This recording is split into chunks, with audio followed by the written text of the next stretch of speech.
আমি উপরের ভিডিওটা প্লে করে দিচ্ছি, ততক্ষণে কিছু কথা বলি, কথাগুলো শোনো। দেখো, এই ভিডিওটাতে কিন্তু কোনো প্রকারের স্লো মোশন এড করা হয় নাই, এমনকি কোনো প্রকারের কোয়ালিটিও বুস্ট করা হয় নাই। আর এই ভিডিওটা দেখে কিন্তু তোমার ভিডিওতে কেউ লাইকও দিবে না, কারণ এই ভিডিওটা দেখে মনেই হবে না যে এটা কোনো একটা কন্টেন্ট। এইটা জাস্ট একটা রেকর্ডিং ভিডিও।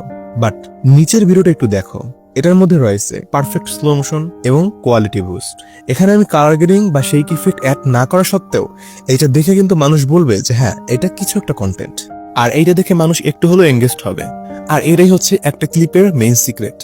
প্রত্যেকটা এডিটরের একটা সিক্রেট থাকে, যে সিক্রেটটা তারা কখনোই কারোর সাথে শেয়ার করে না। আর ওই সিক্রেট ম্যাটেরিয়াল ইউজ করে তাদের ভিডিওটা তারা এতটাই সুন্দর করে তৈরি করে যে চোখে লাগার মতো হয়ে থাকে।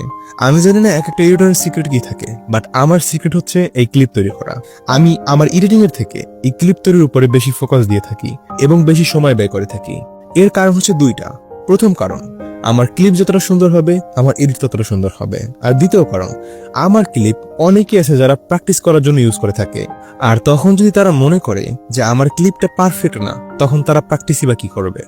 এই দুইটা কারণের জন্য আমি আমার ক্লিপের উপর অনেক বেশি সময় দিয়ে থাকি। আর এই ক্লিপ তৈরি করার সকল ফর্মুলা, সকল সিক্রেট আমি শেয়ার করেছি আমার এই ভিডিওতে। তোমরা যদি নিজেরা নিজেদের মতো করে একদম পারফেক্টলি একটা ক্লিপ তৈরি করতে চাও, যার কমেন্টে সবথেকে বেশি লাইক পড়বে, আমি সেই কমেন্টটা পিক করব আর নেক্সট ভিডিওতে তার পছন্দের টিউটোরিয়ালটা আমি নিয়ে আসবো।